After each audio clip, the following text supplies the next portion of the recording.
Okay. All right. We are now calling to order the regular board meeting for the Cochise County Board of Supervisors. Today is Tuesday, March 24th, 2026. We're meeting in the Supervisors Hearing Room on Melody Lane in Bisbee. The order of deletion of any item on this agenda is subject to modification at the meeting, and any item listed is open for discussion of possible action. Please note that some attachments may be updated after the agenda is published. Meeting presentation materials displayed at the board may differ slightly from the attached versions. Members of the Cochise County Board of Supervisors will attend either in person or via remote conferencing. Members of the public may also attend the meeting via Microsoft Teams or the mobile app, or via phone by calling 602-609-7513. The board may permit public comment during the discussion of any item on this agenda. To speak on an agenda item or during the call to the public, complete and return the speaker request form to the clerk of the board prior to 9 a.m. on the day of the meeting. Okay, we're going to begin with an invocation today, a special invocation for Mr. Lamont Garner. Oh, Garner. All right, sir. Sir, please lead us. Thank you. Thank you so much for this opportunity. Father God, we come before you this morning. We ask that your presence will be amongst us.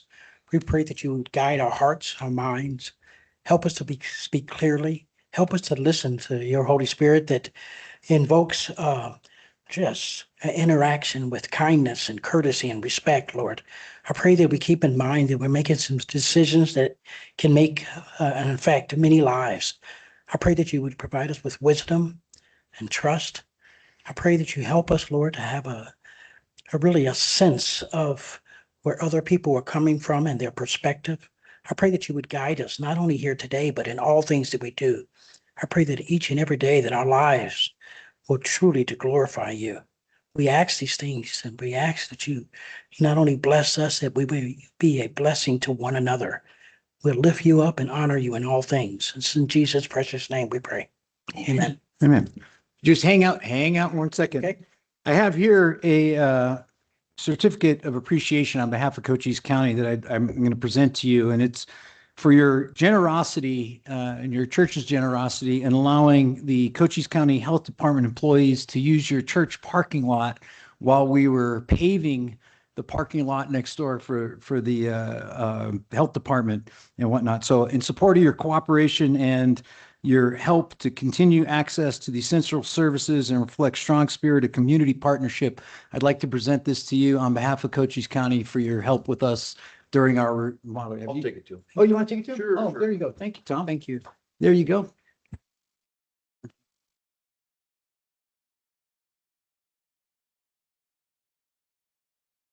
It's always great when folks chip in and help out out of the kindness of their heart. So that was nice of him to do that. So.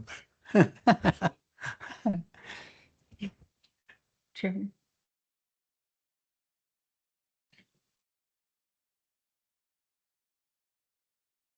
Tom to get back up here. I like to silence. I like to do a moment of silence for Randall. Oh, you want to do it? Yeah. Who's in our piece? What do we do now? What do we? What do you think? Yeah, we could do that. You want to make a comment? Yeah. All right, so we're going to do something special now. I know people know we had a member of our Cochise County Planning and Zoning Commission Board pass away this weekend. So I'd like to ask Ms. Gomez to make a brief statement and ask for a moment of silence. If anybody knew Randall Limbaugh, he was a great guy and a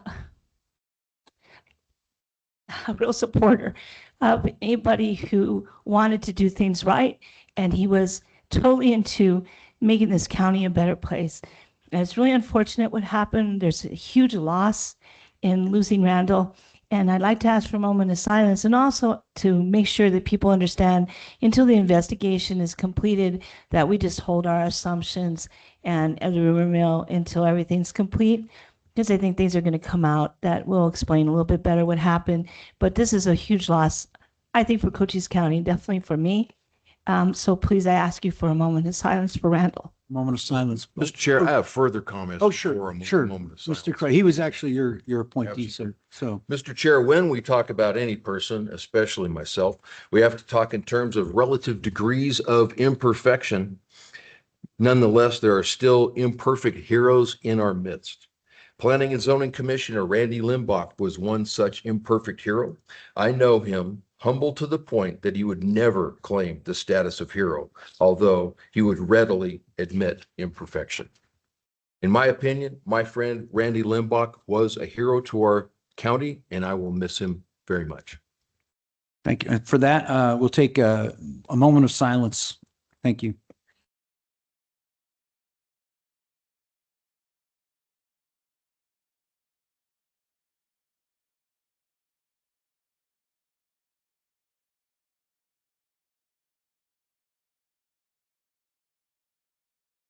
All right. Thank you very much.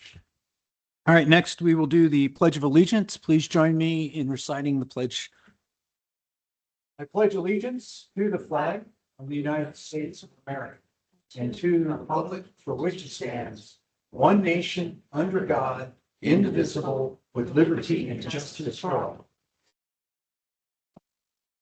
All right. Next up, we will do roll call. District 1, Crosby's here. District 2, Gomez is here. District 3, Antonori is here. All supervisors are present and in person. We will begin with the district summary of current events and other special actions. Ms. Crosby, you have anything? I'll pass and I'll count my last. Sure, comment. sure. Ms. Gomez, do you have anything you want to? Yeah, of course, you know I do.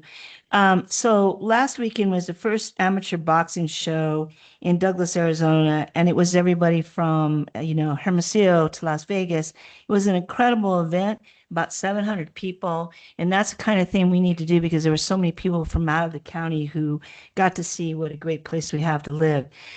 This weekend, there is the Bisbee Open bidding. Well, first of all, the open bidding for Lavender Pit shared use path construction is, they just released a press release. They're going to start getting bids for the shared, I guess it's called, the project will provide a safe off-road route for walking, biking, and rolling along the SR 80 corridor. This young woman, Megan, has raised $8.5 million. And so it's amazing that she did this on her own. But also this weekend, March 28th, it's the Pedal Power Fest at the John Quayle Motel. Everything music is going to be powered by bikes, by riding your bicycle. So that's a great event to go to. Also, there's a lot going on April 11th. We have the El Tour de Zona, I guess they're called, a bike race that is a 3-day affair for Zero Vista, Bisbee, and Tombstone. And I'd just like to shout out that the organizers of this event has said that if Tombstone wants to reach out for any kind of charitable donations, to please contact them. So that's a great thing. Also on April 11th is the Rose Festival Parade, which is great. It starts at 11 a.m. on Allen Street, and that's quite an interesting event. It's really cool. The Vigilettes.tombstone@gmail.com. If anyone wants to, I guess, be in the parade, it's $15 to entry fee. And then we have the Trojan Run, which is going to be on the 11th at the Border Air Park. This starts at 7 a.m. I don't know if anyone understands that the incredible history that Douglas has in aeronautics, and the Trojan is one out of 4 airplanes that were made during World War II, and Douglas Airport Museum has one of those 4. So that money is used to support the Air Museum and do things so that it can be more visually aware. I mean, it's incredible. It has all the history of Amelia Earhart and the Powder Puff Derbies and Eleanor Roosevelt, who participated in inaugurating the airport. So it's a real cool thing, and we're looking for runners. So that's all I have. Wow. I didn't know that. Okay. I've got an announcement. I'd like to thank the Cochise County Sheriff's Office and Bandu Sean, our Emergency Service Director, for their response to the water outage in Pierce this weekend. They chipped in and, of course, responded on the weekend. Well, Sheriff's Department always is there. Or Sheriff's Office is always there when you need them. But Dan put in the effort. The Hope Water Company had an issue with their pumps. Both the primary and secondary pump burned out. And that resulted in the water being shut down for quite a little bit of a time.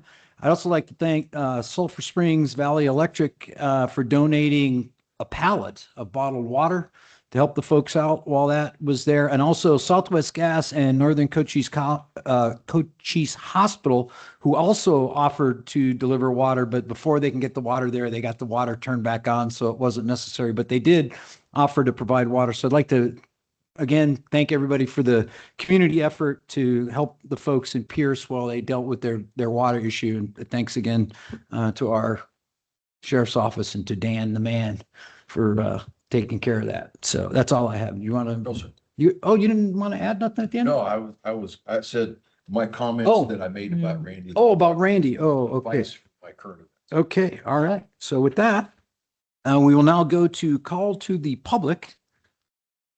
And we have 5 speakers. First up is Alan Conrad. Mr. Conrad. Yes, sir. Come on up to the microphone, please, sir.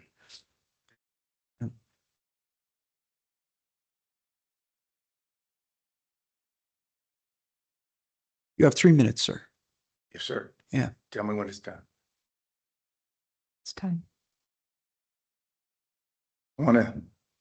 It's hard for me to be here. Very hard. Very, very hard. I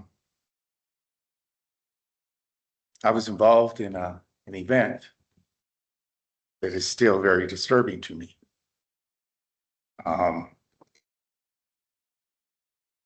My kids tell me I've been swatted in your community. I'm 62 years old. I'm a senior citizen. And when I look up AARP, 75% in crimes against senior citizens have increased 75%. I thought it was an opportunity to do good. I was offered diversion, but Judge Kerfman told me I had a public defender. I was also told I had discovery. I received none. Judge Kerfman started the trial against my will, and y'all embarrassed me in front of a bunch of kids.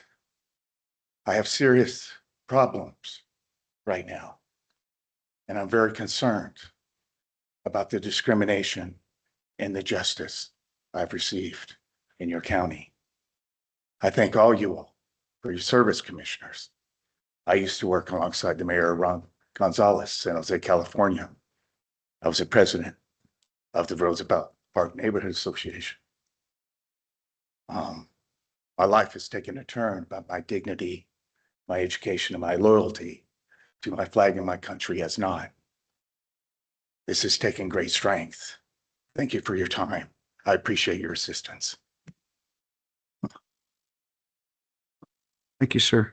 Next up, we have Allison Morris via phone or Teams. Ms. Morris, are you there? Yes, can you hear me okay? Yes, ma'am. You have 3 minutes. Thank you. Good morning, and thank you for allowing me to speak today, and my sympathies for the family of Randall Limbach and all of those of you who knew him. I did not. I have 3 points that I would like to respectfully request are recorded in the minutes, please. The first item I'd like to go on record is the issue I brought up at your last meeting, that the minutes of February 24th with regards to my call to the public are inaccurate and need to be corrected. I did not criticize the US president. I only mentioned a couple of videos he had posted on his social media account, and I did so without offering any opinion on the matter. The other error is that I was not interrupted while talking about law enforcement funding. It happened when I mentioned those videos, again, without disclosing my opinion about them. I have never been interrupted while talking about law enforcement funding, as those minutes state. The item number 2 of my concern is regarding the work session this afternoon that seems to limit the types of records the public may request. Broad categories have been singled out as unavailable to the public, and this is a noticeable reduction of information that has previously been disclosed upon request. I know because I've had many public record requests fulfilled in the past. Restricting access to government documents, like holding closed meetings, only increases distrust in government. For my third item I'd like recorded is that I strongly support the 120-day moratorium on data center development in our county. While elected officials are being educated on large load developments and how they relate to data centers, the public must also be allowed to come up to speed. Furthermore, all stakeholders should be hearing from hydrogeologists, industrial hygienists, and environmental health professionals. I'd like to take the remainder of my time for a moment of silence now for the 13 brave U.S. service members who have died in the war in Iran, the 175 innocent elementary school children and their teachers who died in Manab, and the thousands of others who have been killed or injured in the war, and the millions of citizens that have been displaced from their homes. Thank you.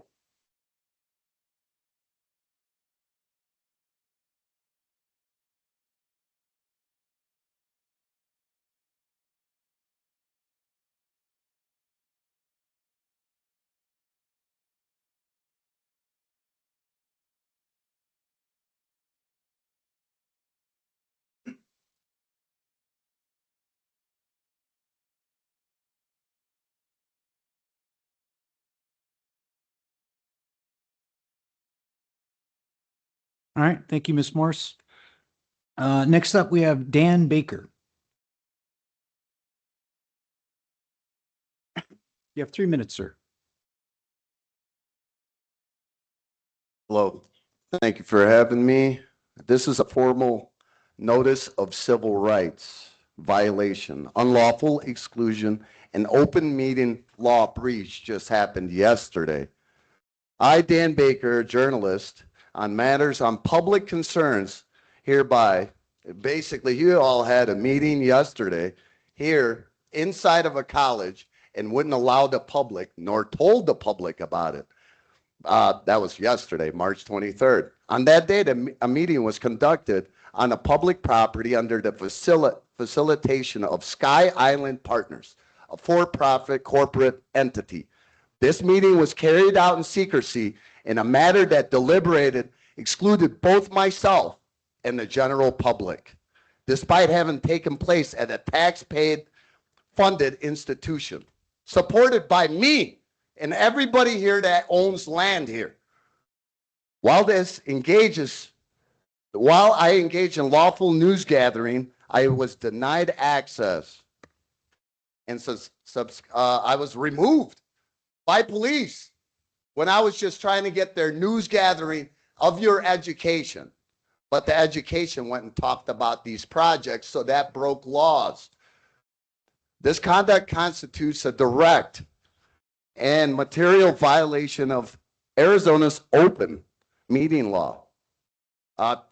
Council, you guys should learn about laws and talking about billion-dollar things that's happening here in our community and people that report it, like me. I report stuff like this across the U.S. and you deny me in a public college by police. So now you're using police to go against me when all I'm trying to do is expose toxins, these data centers, the renewables still to this day that hasn't been tested, including, but not limited to, lying on applications. Is there hazardous material? They put no, and you guys accept it all the time. And I've been warning you for over a year, but nobody understands what toxins and cancer does to us. We die. But again, you had a lollygag happy meeting about you guys learned, but that was about a data center. How come nobody in the public here was there? If it was educational, why can't somebody who speaks across the U.S., who defeats Goldman Sachs, who just defeated Duke Energy, but yet you guys don't want somebody who has knowledge of what toxins is? And still to this day, there's no testing, there's no baseline. I get it. You guys love money. Well, I was denied yesterday my speaking. Thank you. Thank you. Can we comment? Hang on one Yeah. second. I got Dylan. Are we allowed to comment on this since he didn't direct this really directly? Since he did not direct a comment to any one of the specific members or make a comment about you specifically, you should probably not. I thought he did No. make a specific comment because it's wrong. Well, he can hire an attorney and he can get told otherwise. So until then, we'll just defer to legal counsel. And if you want to respond to him separately, Ms. I can't, Gomez, you because can- I would like to talk to you because it's a All lot of but misinformation. right now, But not now. Thank you all. My right. apologies. All right. It's just, I know it's emotional for you and I know how serious you are. I- Okay, okay. All right, next up, we have Miss Christine Atchison. Miss Atchison, are you online? Yeah, I'm here. There you go, ma'am. You have 3 minutes. All right. First of all, I'm sorry to hear about your loss to the county. Yeah. Along the same lines as Dan Baker, maybe I don't have the right facts, but I'm going to go ahead and read what I have.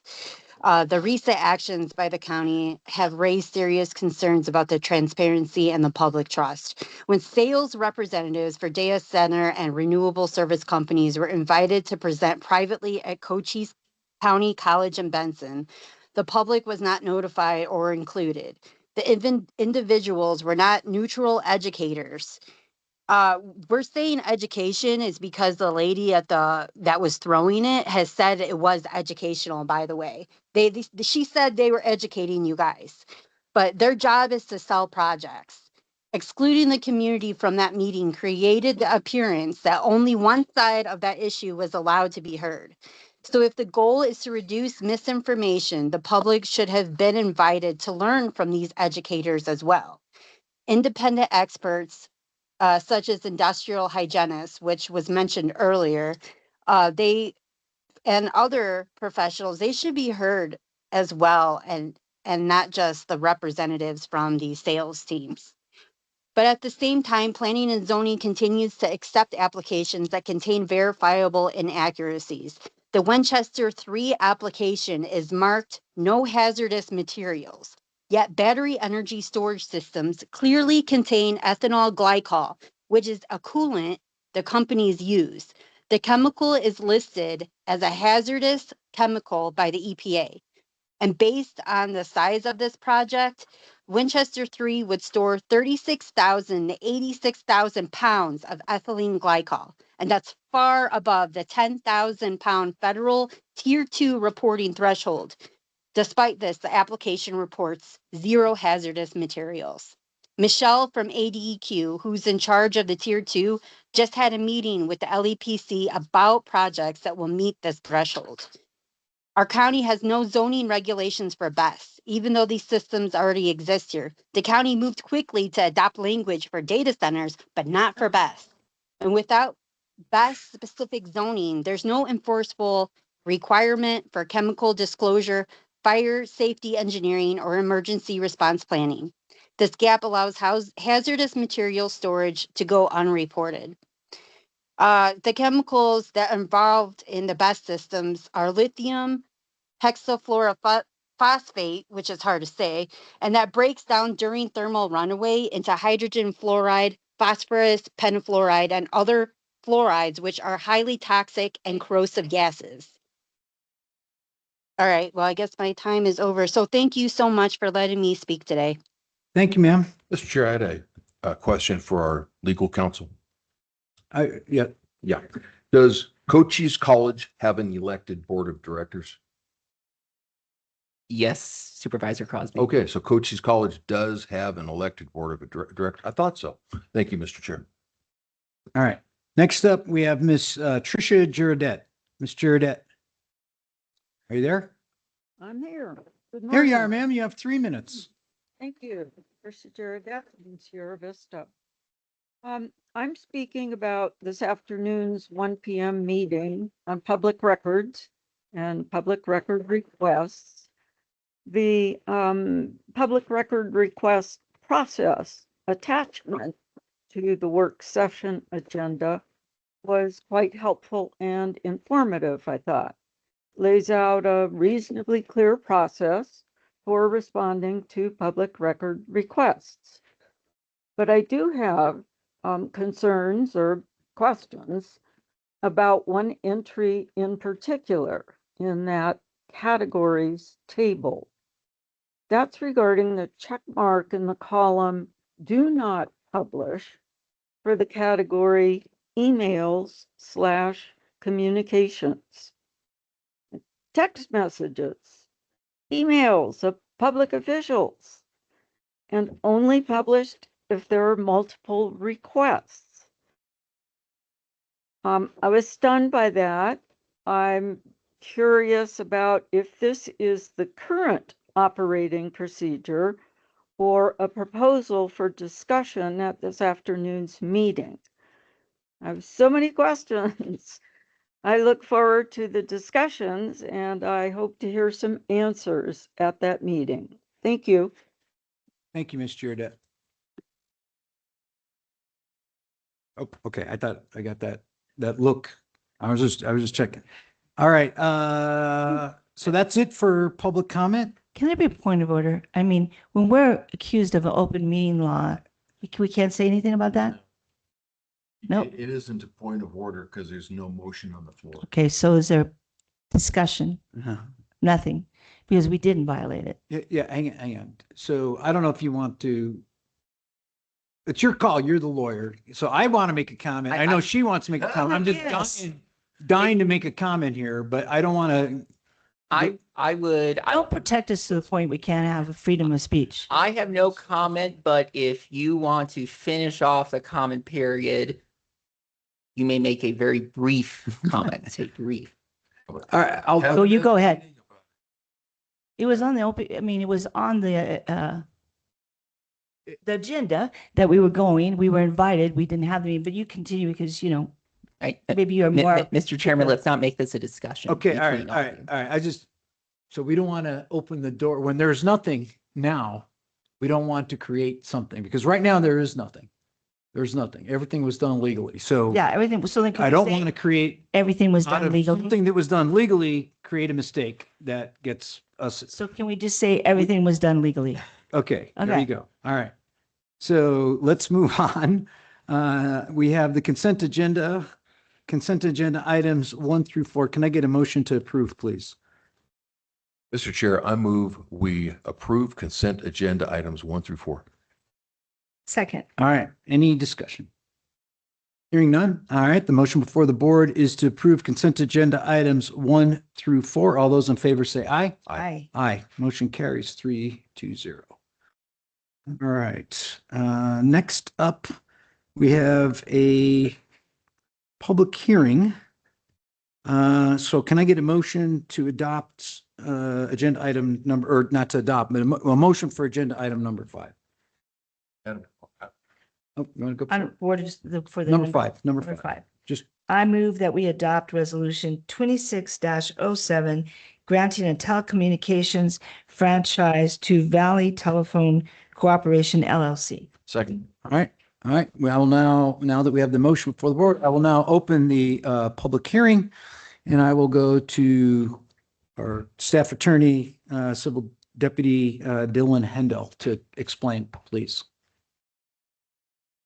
Yes, Mr. Chairman, this is a standard telecommunications franchise agreement with Valley Telephone Cooperation LLC. This is it's a renewal. There is nothing, it is based on the standard agreement. The staff recommends adoption of this. Okay. Any questions for Mr. Hendel? Honest? No, we had a little bit of a discussion about this last Thursday, and I appreciate Mr. Hindel's candor, as Yep. always. All right. So therefore, I will now go to, I guess the applicant's not here. All right, we don't have nope. Valley Telecom isn't here. All right, so then I will go to public comment. Is there anyone from the public that wishes to speak regarding this franchise agreement? Going once? Going twice? Hearing none? No public comment? Any discussion amongst the board? All right, so now I will close the public hearing. And the motion before the board is to approve the resolution 2507 granting a telecommunications franchise to Valley Telephone Cooperative. All those in favor say aye. Aye. Aye. Motion carries 3-0. They have their. All right, next up, we have agenda item number 6. Can I get a motion, please?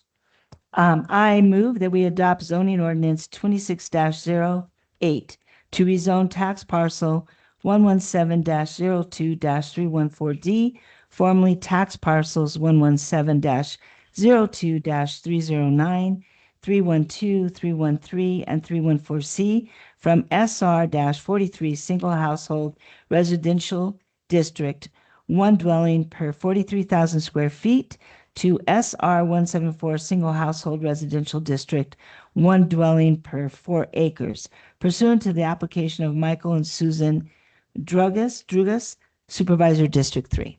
Second. All right, I will now open the public hearing and then we'll go to Mr. Taylor for an explanation. Sir, it's all yours. Thank you, Mr. Chair and board members. This is the staff presentation for docket RZ 2601. An applicant initiated request to rezone property from SR 43 to SR 174. Again, the applicants are Michael and Susan Drugas. The property is located in Sunsites number 2. That would be APN 11702-314 Delta. Proposed zoning is SR 174. The comp plan designations are rural. The proposed use is also as residential. The property again is located in Sunsites 2, about 5 miles west of Highway 191 in Supervisor District number 3. The parcels previously consisted of 7 platted lots within Sunsites number 2. 4 different parcels were combined to meet the 4-acre threshold for an opt-out permit. This would be, I believe, about the 5th rezoning request that's come before the board this year for SR 174 in Sunsites. This is a drone image viewing to the northeast and viewing to the east. This request complies with the applicable factors identified in section 2.63 of the zoning regulations. Factors in favor. This does comply with most applicable factors. This is a beneficial downzone that reduces the number of principal dwellings. And staff has received support from nearby property owners. Staff completed the public notification process between 13 and 20 February 2026. And staff mailed 17 notices, receiving 2 responses in favor. One of the responses was an adjacent property owner that owns 2 contiguous parcels. Based on the factors in favor, the Planning and Zoning Commission recommended approval of this docket without special conditions by a vote of 9-0 during its regular meeting on March the 11th. And staff also recommends approval of this docket without special conditions. Thank you, Mr. Chair. That concludes our presentation. Okay, yeah, 1 second.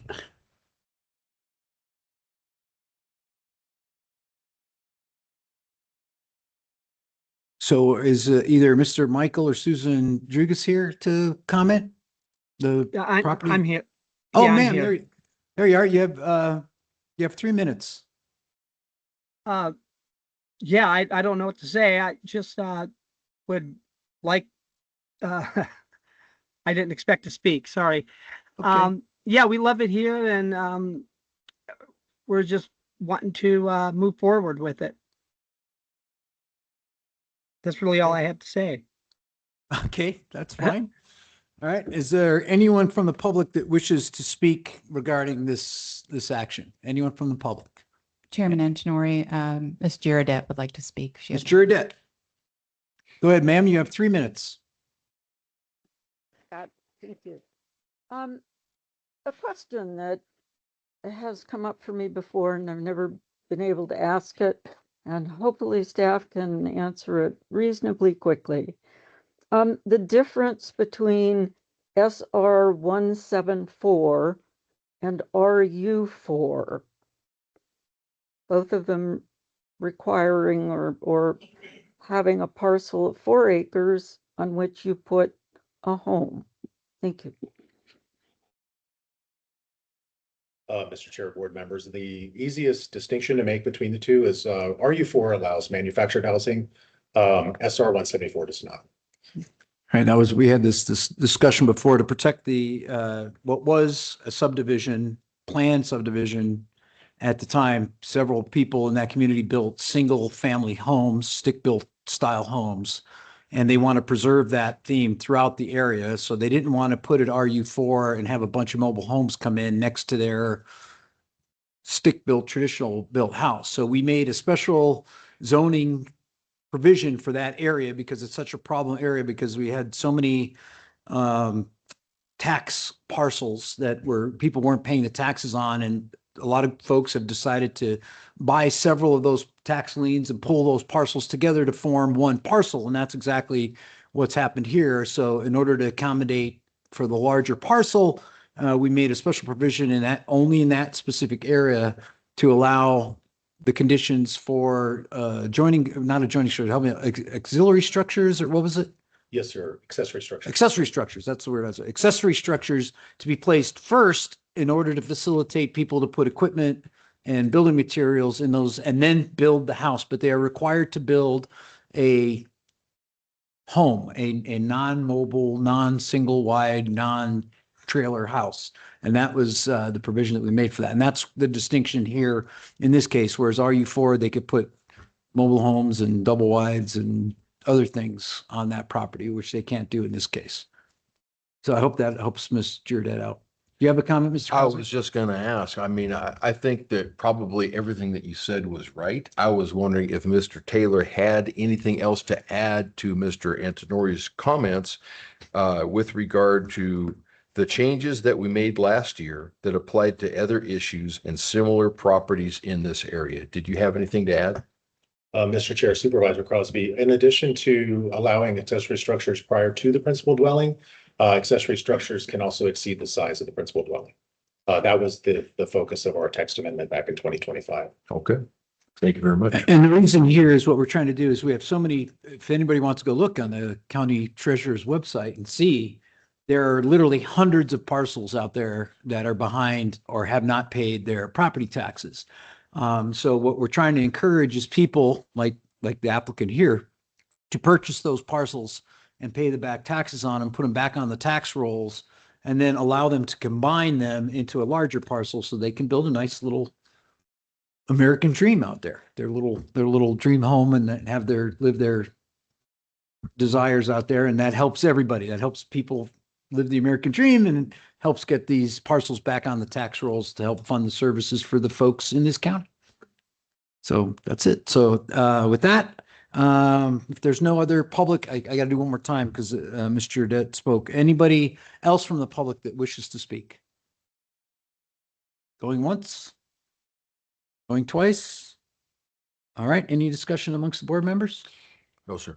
Can we discuss anything other than this Not that right- has to do with planning and zoning? We have to remain on the agenda item. This is the public for this, public hearing for this. So let's close the public hearing. And now the motion before the board is to adopt the zoning ordinance 2608 to rezone tax parcels, excuse me, 11702-314D, from SR 43 to SR 174. All those in favor say aye. Aye. Aye. Okay, motion carries 3-0.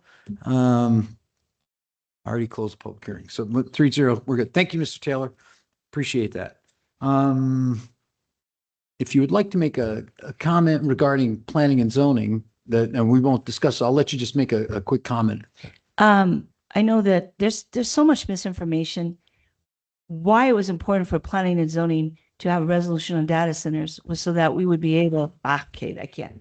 All right. Anyway, Let's go not. to planning and zoning to find out because All right. one of the biggest We're problems. going to do a work session on it. I know, one of the biggest problems is We'll that do it. this will spread for the next 2 weeks I got because we can't address it because of stupid open meetings law, you. this is a problem. The That answer occurs. is more meetings. Yeah, we will do another work session I on will it. educate everyone on data centers. All right. All right. So I know. I love Mrs. Gomez's passion.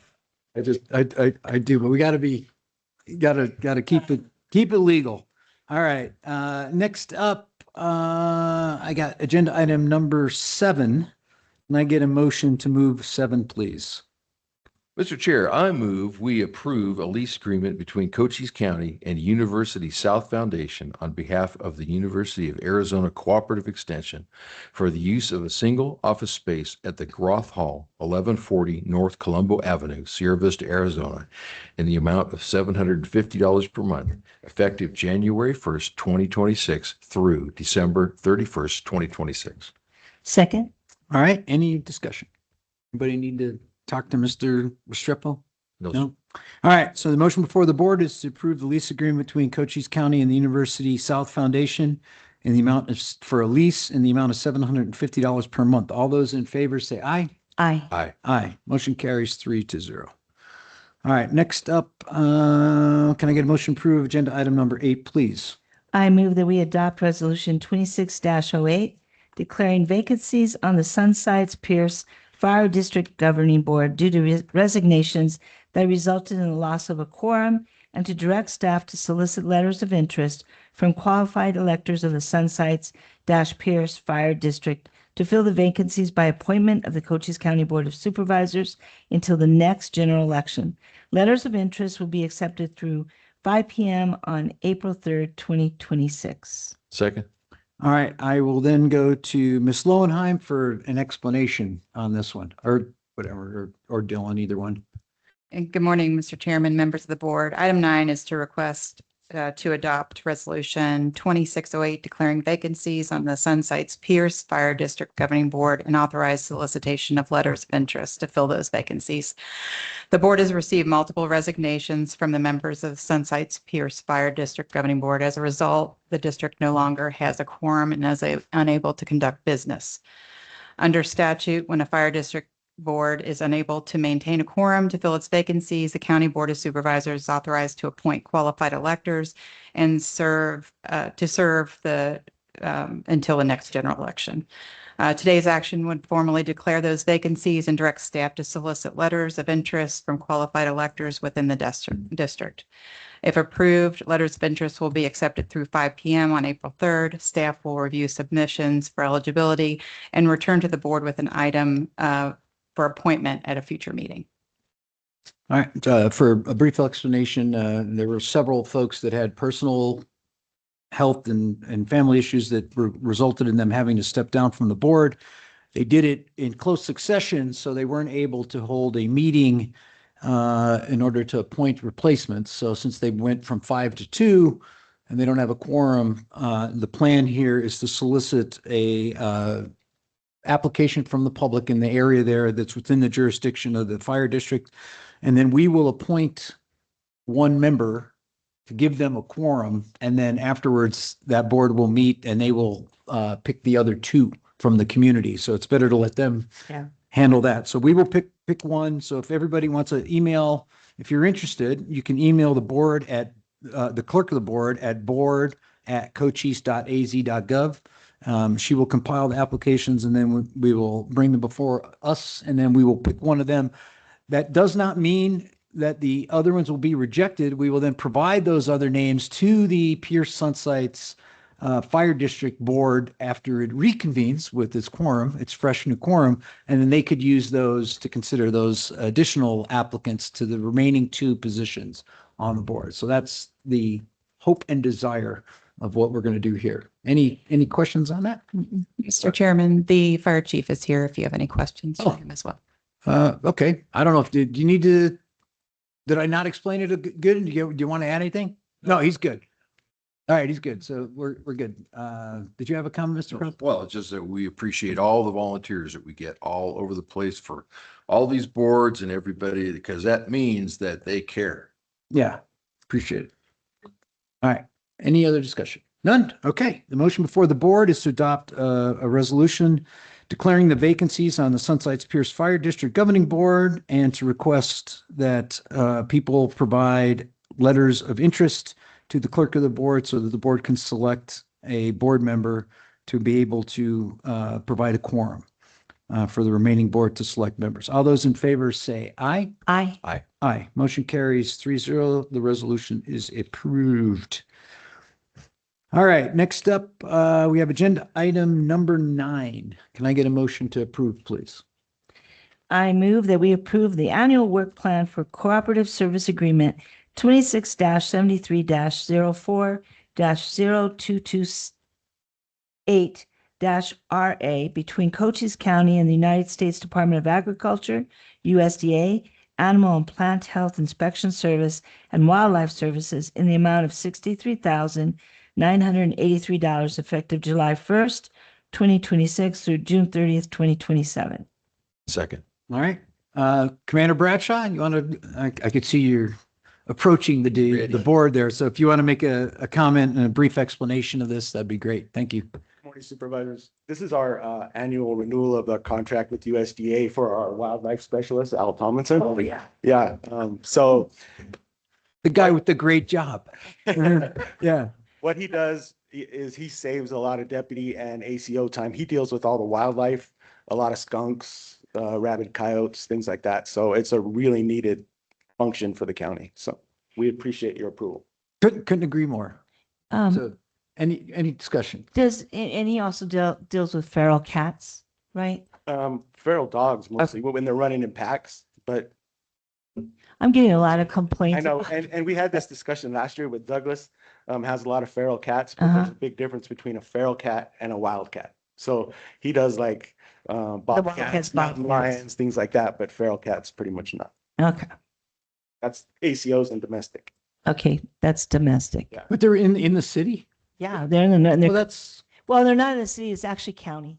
oh, it's in the county? Yeah, it's in the county, in the northern part of Douglas, which is still the county. They haven't annexed that area yet.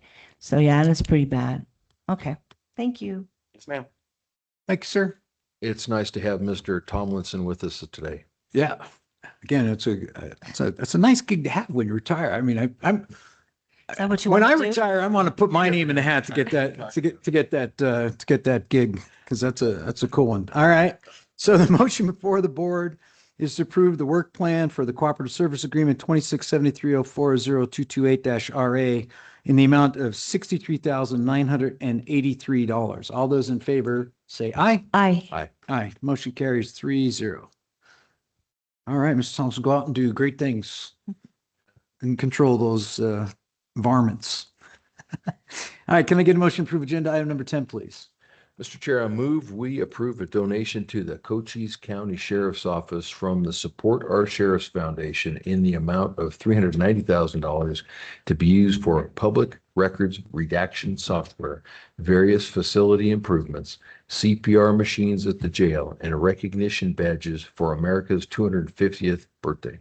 Huh? Second. All right.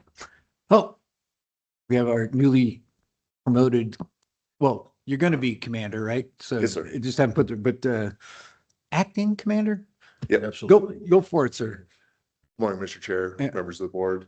So this donations, very generous donation is going to be used for the public records redaction software. $109,000 of this donation will be for that, and that'll cover the next 3 years. Right now, we have a huge backlog of FOIA requests, and it's very tedious, and this software is hopefully going to really cut down on what we're needing to do and get those records requests out a lot quicker. The various facility improvements, one is at the border center, just completing in the warehouse there, getting a stage and chairs so we can hold community events and different events at that facility. The CPR machine at the jail, very important. It increases traditional CPR. That's all you have is good, but this machine increases blood flow in a person by 80% and gives their chance of survival a lot more. The badges, that's for the employees of the sheriff's office for the 250th celebration of our country, and their commemorative badges and pins for support staff. So, all Any questions? No. None? Thank you, sir. right, thank you. All right. It's pretty cut and dry. All right. So the motion before the board is to approve the donation to the Cochise County Sheriff's Office from the Support Our Sheriffs Foundation, the amount of $390,000 for the purposes of buying CPR machines, recognition badges, and various facility improvements, as well as public records redaction software. All those in favor say aye. Aye. Aye. Aye. Motion carries 3-0. I'd just like to I want to thank the Sheriff's Department. Am I saying it right? Office of Sheriff's Yeah. Department for being so supportive. They came to a meeting I had, and they're just they're a great presence. So I want to just, do a shout out. Thank you very much.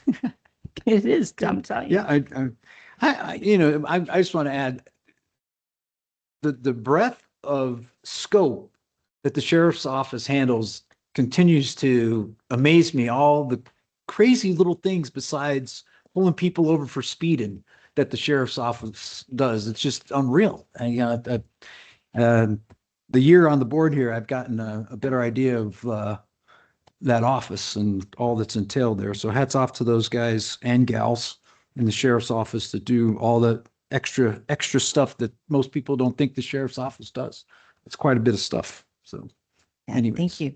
All right. So with that, can I go to item number 11, please? I move that we adopt resolution 26-09 to approve A2034 streamlined 2026-2027 annual plan effective July 1st, 2026, and section 8 housing choice voucher administrative plan effective March 24th, 2026. Did I say that right? Second. Okay. All right. Let's go to Ms. Baca for an explanation. Good morning, Mr. Chair, members of the board. So it's that time of year where the Housing Authority of Cochise County is required to submit an annual plan to HUD due the middle of April. The reason I'm requesting two different due dates, the annual plan, I'm requesting your approval to be effective the beginning of our fiscal year, July 1st of 2026. However, our PHA plan, our administrative plan, I'm requesting immediate approval for and for it to be effective today. As we go over the annual plan, it's HUD form 50075 HP. That's for high performing housing authorities. In section A of this plan, it's identifying information for the housing authority. So for the purpose of this this PowerPoint, I jumped directly to section B. That is section B1 is effective revisions of the PHA plan to be effective again today. What we're doing is adding a preference to section 5.2 of our administrative plan, adding the emergency housing vouchers, and those are families whose assistants are at risk of termination due to lack of program funding. Essentially, the emergency housing vouchers had awarded those to us back in 2020. They were effective July of 2021. And we, in collaboration with housing providers and mental health providers, we also we entered into an agreement with them for their referral of these families who were fleeing domestic violence, who were chronically homeless, or who had a dual diagnosis, a mental health dual diagnosis, and no longer needed the case management aspect of it, but still needed the housing component of it. So those, after a needs assessment was completed by the housing providers or the mental health providers, then they were forwarded to us for the housing component of that. So this funding started out as ARPA funding and is anticipated to go away by the end of 2026. The reason I'm asking for immediate approval of this is so the housing authority can go ahead and get started transitioning these families. We currently have around 14 vouchers. Although we were awarded 21 a couple years ago, HUD asked us not to replace our attrition as people dropped off this program. So we currently have around 14 families. 2 of them we have ported out to another jurisdiction, and we've already sent letters to those jurisdictions asking them to absorb those 2 families into their allocation. One of them is a port in, and we're currently in communication with that agency who is porting that voucher in to determine what's going to become of that voucher. In section B2 of the annual plan, new activities, we have no new activities planned. That essentially the new activities are brick and mortar or purchases of capital investments, and we have nothing of that measure planned other than what we're going to go through with the progress report regarding vouchers, applying for additional vouchers. In section B3 of the annual plan progress report, we met all of the objectives that the board set forth last year in our 5-year plan. I will go, other than to apply for foster youth to independence initiatives vouchers, which I will go into more detail on the next couple slides. Again, section B4 capital investments does not apply to the housing authority. We don't have any capital investments. Section B5 of the annual plan, we did not have a finding for fiscal year 25-26. Continuing with the progress report from our 5-year plan in section B3, the first goal that the board set for was to manage HAC programs in an efficient and sustainable manner. We continue to do that through a high performing status with our section 8 management assessment program. We also we're also current with regulatory changes and trainings and policies. And we also continue collaboration with housing and service agencies. Progress report continued. The second goal that the board set forth was to ensure housing participants are residing in safe, decent, and sanitary conditions. We continue to do housing inspections. We conduct those annually or biannually. So essentially, multi-family households or apartment complexes who do their own inspections and report to the Arizona Department of Housing on those inspections. They're one of those housing providers in our county that we can do biannually. Also, if we have a single family home who has a record of maintaining the house within the housing quality standards that HUD has set forth, they can also be conducted biannually. Otherwise, we still conduct annual inspections. We enforce HUD regulations and inspections. HUD is expecting to transition into their new inspections in 2027, which we will also do. And we stay current on our inspections and our trainings. The next goal set forth was affirmatively furthering fair housing. We're providing training to staff. We have a training scheduled for May. And then later on in the year, Southwest for Housing Council will be offering a seminar to tenants and landlords, and we hope to invite other agencies in to present for that as well. We are promoting self-sufficiency and asset development. The board just recently approved our family self-sufficiency coordinator grant. And as you know, that is designed for self-sufficiency, and that's our major program that we reach this goal with. Expand housing supply of assistant housing. Apply for additional vouchers. We did apply for additional HUD FASH vouchers, but we have not heard back from HUD on that approval yet. We still need to apply for Youth to Independence Initiative vouchers for children who are aging out of the foster system. We've already met with Department of Child Services for that, and they anticipate that the need in our county is approximately 5 vouchers.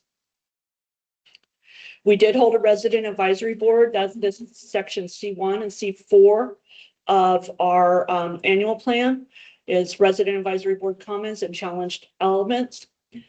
One participant was in attendance, and comments were made about appreciating the measures that HAC takes to ensure they're living in safe and livable conditions.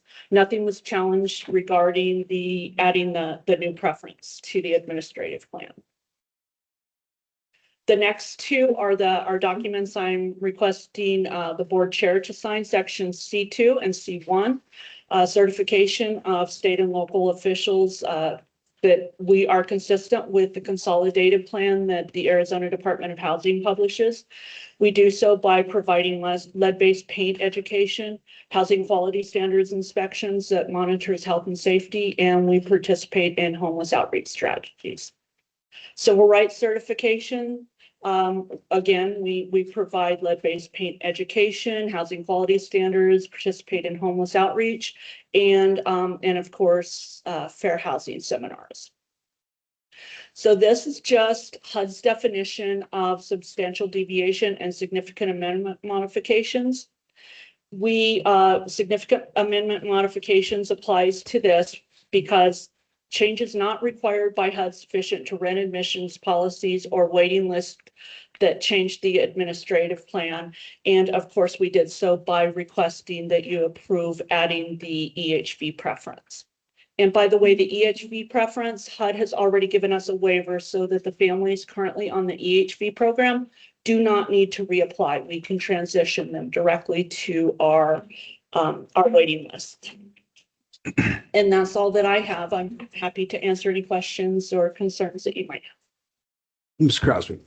Ms. Baca, thank you very much for your presentation and the level of detail. And so back several slides back, I saw the terms safe, decent, and sanitary. And so I presume that there's an element of the honor system that goes with designating certain landlords that do their inspections for that criteria, safe, decent, and sanitary. Could you tell me about that a little bit? Yes, so there are different types of housing assistance, and we have multiple multifamily complexes in our jurisdiction who also have what you might have heard of as maybe low income housing tax credits administered by the Arizona Department of Housing. So they have their own inspection criteria with a similar checklist that we use that is specifically for voucher-based assistance. And they report it back to HUD regarding, they also do the enforcement of asking a landlord or repairing any deficiencies or and also reporting to the Arizona Department of Housing. So that's one reason that they fall under the biannual, that we have the opportunity not to do an annual inspection there. Okay, I appreciate that consideration for efficiency. And I'm sure that it probably is more likely the tenant making things not safe, not distant, and not sanitary more than a landlord, but I don't know. So what I have in mind is tenants that are hoarders, tenants that have too many pets, that kind of thing. I would note that Ms. Baca was very patient last Thursday for our last work session, and I appreciate your presentation today. That's all I have, Mr. Chair. All right. Yes, when you were talking about the resident advisory board comments, is that one meeting you have, or do you have your meetings in the different localities like Douglas, Sierra We're Vista? required to have a resident advisory board when it comes to significant changes to our modifications and changes. And we send out annual invitations to any of our participants who want to be on that board. And we also send out invitations or announcements for a resident advisory board. Plus, we also make an announcement in our paper that Cochise County is contracted with 45 days in advance for public comment as well. So you have a resident board, and is that meets, I guess, so it's made up of people from all throughout the county? We don't have designated people on our resident advisory board. We used to have, when we had a board of commissioners who weren't elected, we had one participant on the board. And we, like I said, we open that up annually for anyone who is interested in being kind of like a resident member to this board. And then, but we haven't had anybody who wants to be on the resident advisory. So you board. just had one person? Yes. Okay, thank you. Well, I invited multiple people. I send out direct letters to people on our on various programs so that we have all of the programs covered. Plus, we're also meeting with some of the, we sent out invitations for all of the EHV participants to come to a Q&A meeting for the end of this program and how this is probably going to roll out. Okay, thank you very much. Appreciate it. All right, any additional comment? I'd like to thank Madam Gomez for her additional attention to the subject. All right, no further discussion. Thank you, Ms. Bob. Thank you so much. Motion before the board is to adopt resolution 2609 and approve AZ 034 streamline 2627 annual plan effective July 1st. All those in favor say aye. Aye. Aye. Motion carries 3-0. All right. Can I get a motion to move agenda item number 12, please? Okay, I move that we approve Cochise County Information Technology General Artificial Intelligence, GAI, policy number 1810, which establishes standards and guidelines governing the responsible use of generative AI technologies by individuals using county systems or resources. Second. All right. Is Mr. Gordon here? I don't see him. No, I'm covering down today if there's any questions on it. Okay, all right. So any questions for, we had an interesting discussion on this during the work session. You missed it. It was a doozy. Yeah. So, but if you have any questions, I'm good. I don't know, Tom, are you good? I think I would note for the public that we are not approving a data center by. Yes. Yeah. And I would just like to make a note that every time you use AI and anytime you send me 12 different things that I'm supposed to connect to AI so I can better educate myself on data centers, you're using data center for that information. So right. FYI. So we do have one speaker. If nobody wants, if we don't need an explanation from Mr. Casey, I can go to Miss Tricia Girodet. Ms. Girodet, are you there? I'm here. Thank you. You have 3 minutes, ma'am. Thank you. I appreciate the county trying to get ahead of this and establishing a policy. I didn't see any mentions of parameters for halting the use of AI in general, or perhaps any particular AI program. So if a specific program has, let's say, given poor information in general, or perhaps on specific topics, I wondered if there should be a process or someone with the authority to halt its use until whatever, I don't know, maybe giving it 3 strikes or 5 strikes or something that would allow for halting it. Or at least putting it on probation. There's huge potential here to be useful, I think, but also to be wrong. And so I believe caution is warranted. Thank you. You got a comment, Joe? Yeah, so to stop an AI that we're using now, that'd go within the other IT policies, procedures in place where they could stop approved or denied list of applications and software we have within the county system. All right. Any other discussion? All right. Hearing none. The motion before the board is to approve Cochise County Information Technology GAI policy 1810. All those in favor say aye. Aye. Aye. Aye. Motion carries 3-0. All right. Go to the next one. Can I get a motion? Oh, I gotta do I gotta do these individually or can I do them all at once? I gotta do them individually? Individually. All right, okay. Can I get a motion to So approve it? overworked, man. Can I get, well, it's the same thing. It's just 3 people.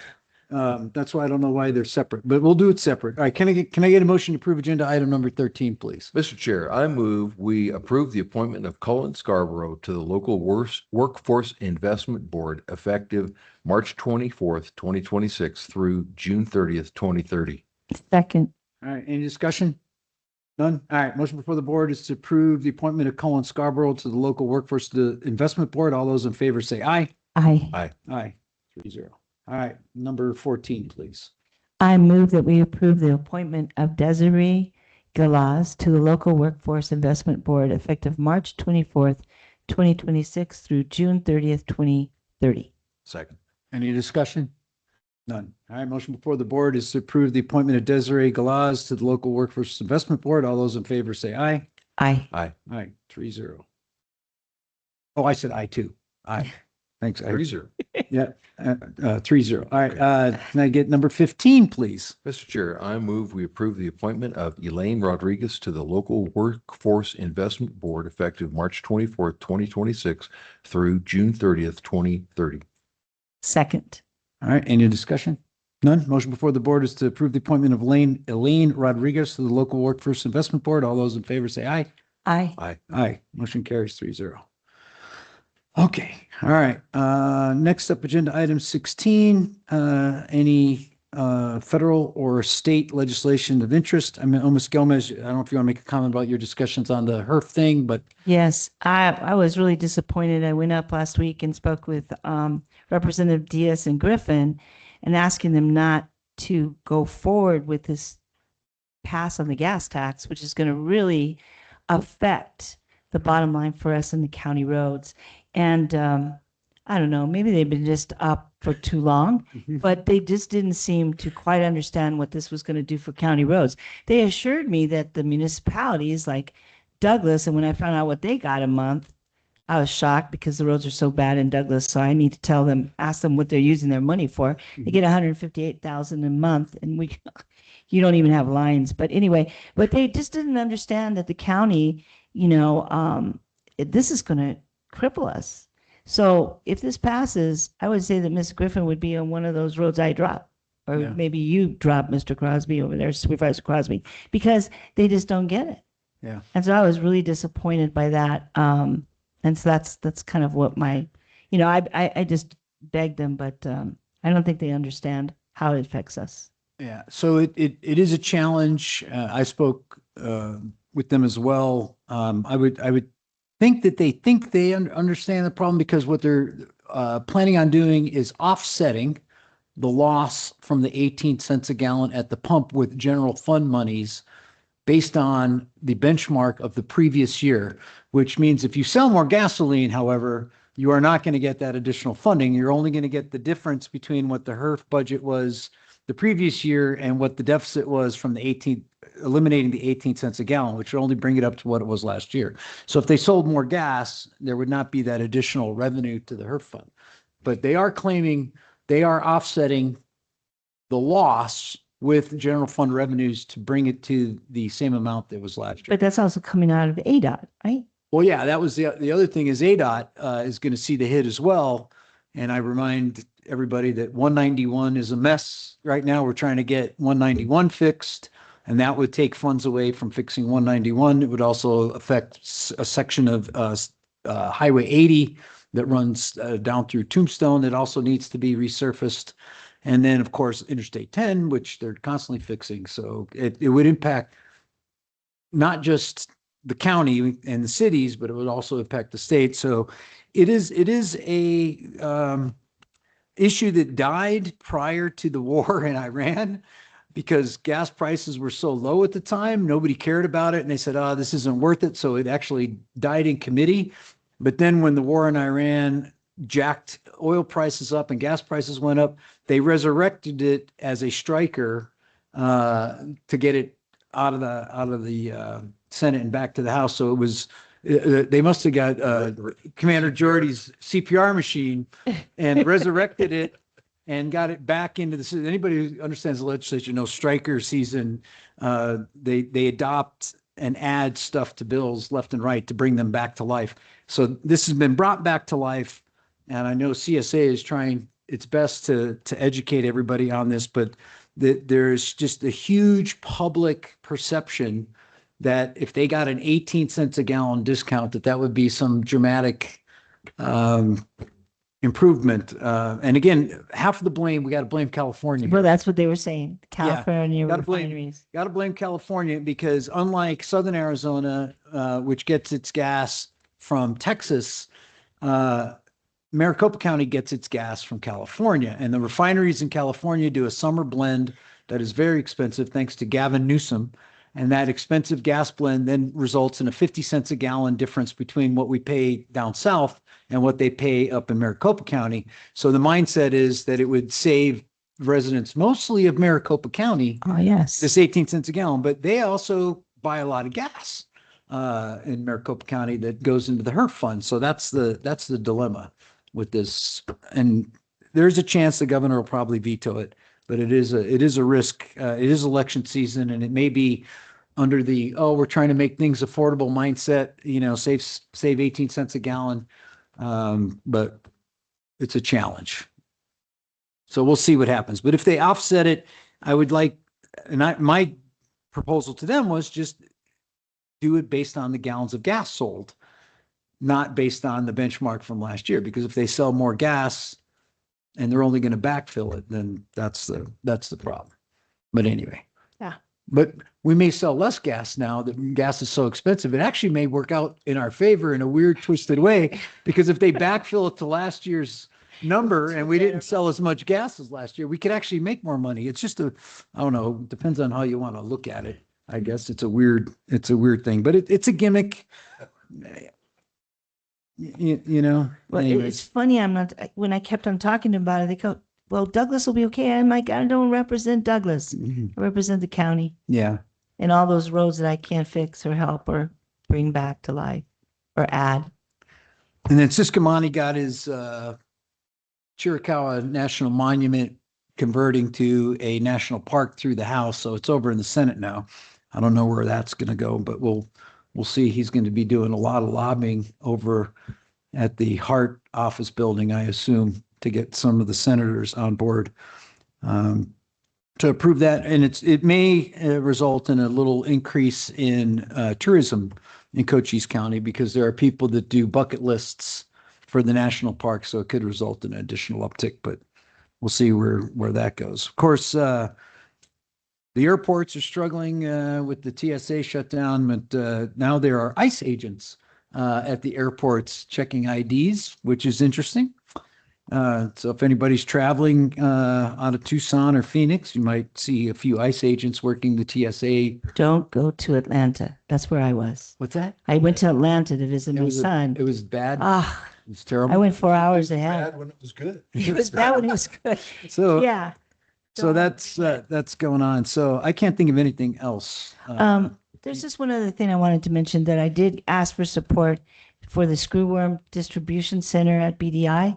And so I have gotten letters of support from the New Mexico Cattlemen's Association, the Cochise County Greenlee Cattlemen's Association, and the Arizona Cattlemen's Association, as well as asking for Diaz and Griffin to support it. The Screwworm is only 178 miles south of here, and it's really serious. So I'm getting a lot of letter support. Representative Siscomani asked me to do that, and we're gonna send it, of course, to USDA and then Kelly and Gallego. And Senator Kelly asked me if it's really a thing, and I would it's really a thing. The screwworm is pretty bad news. The importance of that is to allow cross-border trade of cattle. And a lot of people don't realize that Mexican ranchers get a higher price for their cattle in the United States if they're finished here. So they can't bring them across if we have the screwworm problem. So if they bring the cattle across, they sell the cattle here, they get fattened up and marbled with the hopefully USDA choice or prime rating. And then they get sent to slaughter, and it benefits us as a county because we have the economy from the fattening and slaughtering process, and it helps the Mexican ranchers because they get a higher bang for their buck on the sale of cattle on this side of the border. So the screwworm is standing in the way of that happening right now. And people don't get all the microeconomics that goes on in Cochise County, but these little things add up over time. So I appreciate you staying on top of that. I know that's a big deal, especially when the port of entry opens up and all those cattle cars start coming across. Sonora's number one export is cattle. Okay. All right. So with that, I have nothing else. We'll go to Ms. Gilman for her report. Thank you, Chairman, members of the board. Just one item real quickly, because we do have a work session to get to here shortly. I wanted to recognize Stacy Fenhouse, and our budget manager for Cochise County. She received on behalf of Cochise County another GFOA Distinguished Budget Presentation Award. So we've been receiving these consistently for the past few years, and that's a reflection of the hard work of past and current budget managers. And GFOA is the Government Finance Government Finance Officers Association. Officers Association. So it's 2 years in a row for Stacy. For Stacy, 2 years in a row, yes. Wow. All right. Hats off to job. Stacy. Good job. Yeah. Setting the bar high. So can she go for the hat trick? That's the question. Can we do that? All right. Any last minute discussion before we move on? All right. Where are we at here? Next meeting will be a work session here in the hearing room to discuss Arizona State Land Department notice of publication auction for the 1,000-acre parcel just east of Sierra Vista. All right. So we'll see you guys in like 2 minutes. We are adjourned.